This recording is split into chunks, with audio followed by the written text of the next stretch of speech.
jamaa simpendi huyu. Hii ona eti. Wewe. Mbona unashangaa? We nani? Ni maiti mwenzio. Mimi nilikuwa namshangaa yule nani yule jamaa, sijui ndo anamuita kilanja, sijui ndo malaika watu tulokufa. Alikuwa anampiga amemtandika dogo bakola mwanangu yule jamaa. Ja yule mimi simpendi yule, unajua yule. Tatizo ni hilo la kutoroka na kutofika makaburini kwa wakati. Hata mimi ni mtoro, ila wewe umezidi, yatakukuta.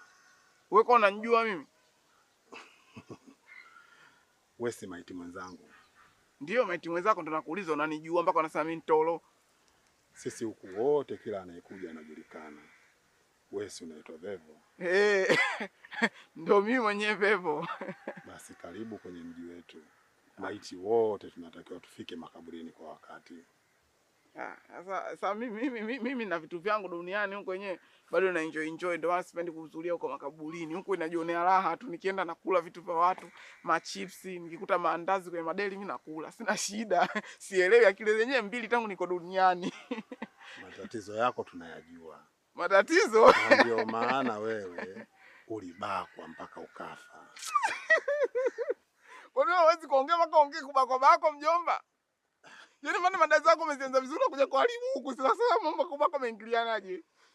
Fahamu. Basi yaishe.